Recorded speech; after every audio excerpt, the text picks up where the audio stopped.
Audio Jungle.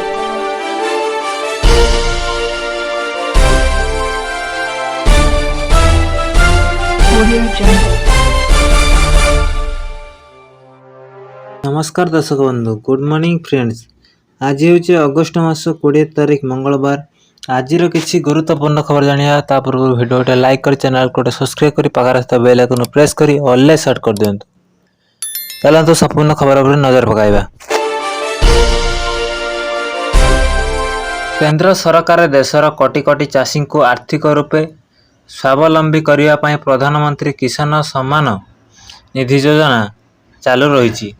यह योजना आधार में देशर कोटी कोटी चाषी उपकृत होती। पीएम किसान सम्मान निधि योजन 17तम किस्ती चाषी अकाउंट को आसी सारी। देश में प्राय 12 कोटी चाषी पीएम किसान योजना आर्थिक सहायता पाउछंती। प्रति 4 मासरे थरे लेखा सीधा सड़क चाषी अकाउंट को आसुची टंका। तेज प्रधानमंत्री किसान निधि योजना 18तम किस्ती को देशर कोटी कोटी चाषी अपेक्षा करी रहिचंती। तेबे एहाको नै बड़ अपडेट सामना को आसी। चाषी को परवर्ती किस्ती केबे मिलिबो से नै बड़ खबर सामना को आसी। जातीय गणमाध्यम रिपोर्ट अनुसार सेप्टेम्बर किंबा अक्टोबर मासरे चाषी अकाउंट को टंका आसी पारे। किछि रिपोर्ट अनुसार आगामी किस्ती नवेम्बर मासरे आसी पारे।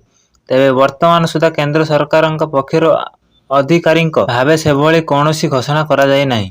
तेबे आसंता अक्टोबर मासरे पीएम किसान सम्मान निधि योजना परिवर्तन करी आसिबार यथेष्ट संभावना रही। किछि गणमाध्यम रिपोर्ट अनुसार मे मास शेष सप्ताह चाषी अकाउंट को पीएम किसान योजना मिलुथिबा 2000 टंका आसिबो, किंतु ए नै सरकार स्तर रे कोनोसी घोषणा करा जाय नहीं। प्रधानमंत्री किसान सम्मान निधि योजना सामिल थिबा चाषी मानक पई खुशी खबर, कारण एथिरे सामिल थिबा चाषी माने सरकारंकर बड़ निष्पत्ति नेबाकू जाउछन्ती। सामिल थिबा चाषी माने खूब शीघ्र 18तम किस्ती पाइबाकू जाउछन्ती। 18तम किस्ती रे चाषी मानक अकाउंट को 2000 टंका लेखा आसिबो। एथिरे प्राय 12 कोटी चाषी उपकृत हेबे। तेबे एही योजना रे सामिल थिबा चाषी को टंका पाइबाकू हेले किछि गुरुत्वपूर्ण दिग प्रति ध्यान देबाकू पड़िबो, नचेत किस्ती टंका अटकी जीवो। किछि गणमाध्यम रिपोर्ट अनुसार अक्टोबर मासरे चाषी अकाउंट को पीएम किसान योजना रे मिलुथिबा 2000 टंका आसिबो, किंतु ए नै सरकार स्तर कोनोसी घोषणा करा जाय नहीं। एबे परवर्ती खबर स्कूल रे दिया जाउथुवा मध्याह्न भोजन को नै आसीछि एक बड़ खबर।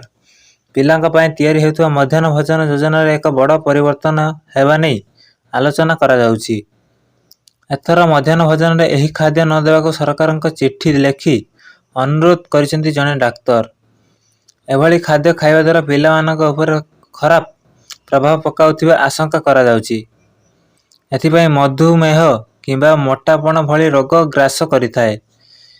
शिशु रोग विशेषज्ञ नै गठित एक टीम स्कूल रे मध्याह्न भोजन को नै महाराष्ट्र सरकारक पत्र लिखिसेंती। मध्याह्न भोजन चीनी युक्त खाद्य पदार्थ देवा बंद करिबा पई एथिरे दाबी होईछि। चिठी रे कह जायछि जे प्रथम रु पंचम श्रेणी पर्यंत पिलामानक भोजन रे 25 ग्राम चीनी एवं षष्ठ रु अष्टम श्रेणी पिलांक खाद्य रे 45 ग्राम चीनी शामिल करा जिवो। महा शिशु रोग एसोसिएशन रो अध्यक्ष डॉक्टर रामगोपाल चेजारा कहिसंती जे आमको प्रतिदिन 25 ग्राम चीनी रा आवश्यकता रही। चीनी दुई प्रकार होता है, एक मिश्रण चीनी होइथिबा बेले आ एक खाद्य पदार्थ रे प्राकृतिक पद्धति रे शामिल रहिता है।